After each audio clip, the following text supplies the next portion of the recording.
Can a single curse doom a home and everyone who comes to it? Well, at 1000 Lombard Street, this is exactly what happened. One night of a zodiac-filled tarot card reading party unleashed a curse that turned glamour into terror. And the story begins with the beautiful socialite Pat Montadon. Hi, my name's Amanda, and welcome to my channel called The Haunted Lens.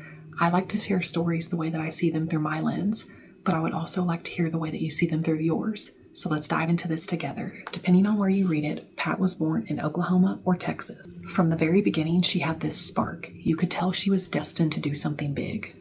She started out as a fashion model and eventually made her way to California, where she landed a job at a high-end Union Square department store called Joseph Magnin Co. She also became a New York Times best-selling author with her book called How to Be a Party Girl, which gave readers a glimpse into Pat's glamorous lifestyle. By the early 60s, Pat had fully stepped into the San Francisco social scene. She threw unforgettable, flamboyant parties that threw her into society pages, and people just couldn't get enough of her parties. Honestly, she didn't just attend the party, she was the party. I would hype her up, to be honest. Welcome to the Haunted Lens News Channel. I'm your host, Stuart, bringing you all the latest in paranormal news. And today we have a very special segment. Yay! We're interviewing a candidate to be a part of Pat's exclusive hype team. Let's see if they got what it takes. Amanda, if Pat walked into a room full of balloons, confetti, and a live mariachi band, what would be your first move as her hype team member? I'm so glad you asked that, Miss Stewart. Honestly, I would dive into the balloons like they're a pool, and then I would start a synchronized dance, because every single day is a musical, Stewart. And somehow I will make sure the mariachi band knows that we're hitting that party crescendo. It's going to be chaos. So if Pat decides to turn a regular Tuesday into an impromptu dance-off, what's your role as her hype team member? That's simple. I jump in head first, I match her moves, and I crank the energy up. And probably do the Dougie, because it's all I really know. Maybe the stinky leg. Wow, that sounds really fun, Amanda. Thanks for sharing that with us. Stop making that face at me. You're scaring me. Oh, okay, I'm sorry. I'm just so excited. Thank you. I appreciate that. That was just like a little bit too much for me. If you had to create a handshake to become a part of Pat's official hype team, what would it be? Why are you looking at me like that? You have something like right here? I didn't see that earlier. You're delusional. Let's continue with the interview. It's been here this whole time. Okay.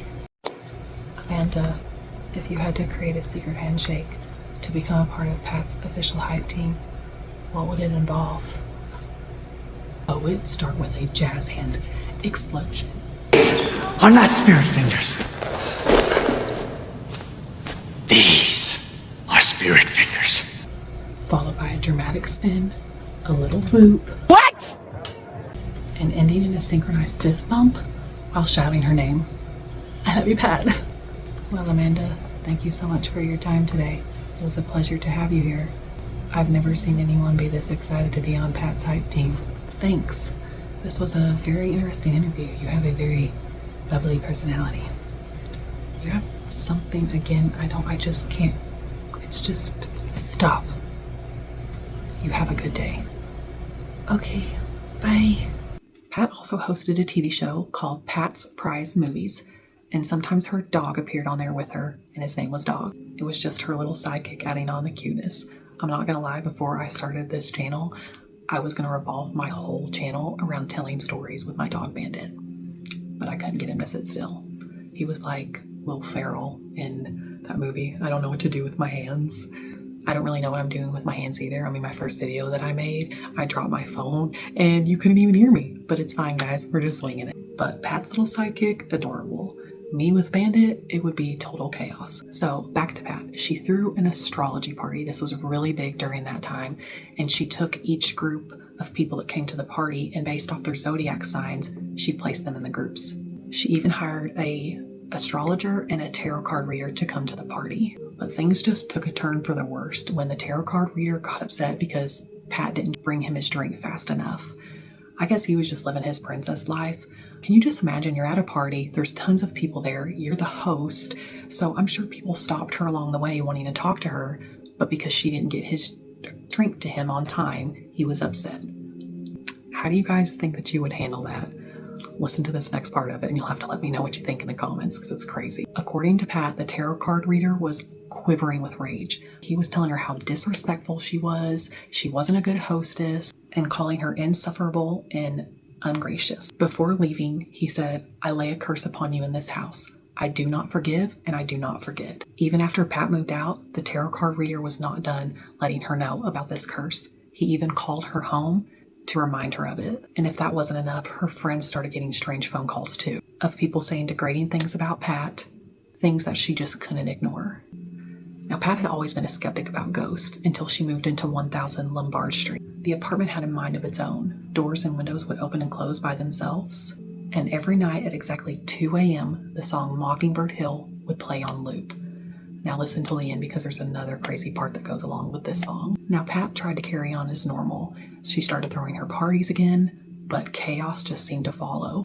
A fire broke out. She was threatened by neighbors. Her car was vandalized. She was robbed, and her dog, who was normally fearless, was becoming sick, absolutely terrified of the home, started developing sores, was scratching so bad he was taking the fur off.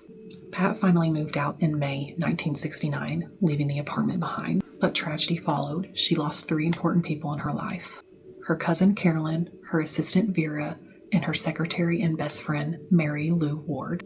Pat's best friend Mary asked Pat if she could move into the apartment since Pat was not living there anymore. Now, Pat reminded Mary about the curse, but Mary said she was not worried about it.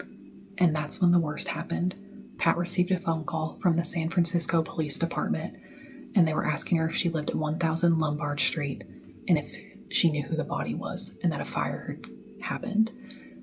Pat immediately panicked, hung up the phone, and called Mary, but sadly, she received no answer. The coroner explained to Pat that Mary passed away before the fire even started. She had no smoke inhalation, and her carbon monoxide levels were lower than you'd get standing on a street corner. Shocked by the death and strange events, Pat began doing research on 1000 Lombard Street. He discovered previous tenants struggled with drinking, unhappy marriages with sad outcome. Mary's death seemed to confirm the house was far from ordinary. Mary even said to Pat she thought something was off in the house. So for her to die a week later after she moved in there, it's insane to me, because the police department and the fire department said in all their years of doing this, they could not understand how she passed away. Mind-blowing to them. One of the people that worked for the police department kept going back to the house just trying to figure it out.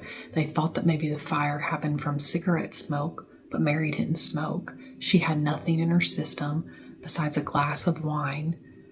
It's just a mystery. Nobody knows how she passed away. After doing the research on the apartment, Pat hired 2 psychics to come investigate. Both said there was a malevolent energy in the home, but they assured her she would be protected from harm, but that she did not need to go back to the house, especially alone. Even though Pat had left, the paranormal activity continued. Doors and windows were still closing and opening on their own. The Mockingbird Hill song was still playing at 2 a.m., but when Pat was doing research on the home, she went and asked the neighbors about the home, and they told her about a lady that lived there that is deceased now, and she used to always play a song called Mockingbird Hill. What would you guys think if you just heard this at like 2 a.m., this song playing, and then you found out that there was a person that passed away that played that song all the time? You'll have to let me know in the comments what you think. Psychics in 1973 captured distorted apparitions on film that started shifting over time and changing. It's like the curse was just never going to end. Pat's book, The Intruders, her ex-landlord said 2 years prior, he sold the house well undervalued, telling Pat that building sure was voodoo for me and that it had a hex on it and he had more trouble with it than anything he had in his life and it was hard to unload. Even with these investigations and the psychics and all the people that were involved in this home, this house is just such a mystery to me. But I would like to pay my respects to Pat and the people that she lost along the way. I'm sure this was a very traumatic thing for her and so many people involved. But if you enjoyed this story and you want to hear more haunting stories through my lens, make sure you like, subscribe, and hit the notification bell. And comment below with your thoughts, theories, or if you've even experienced something strange yourself that you would like to share. I would love to hear it. Thank you for watching.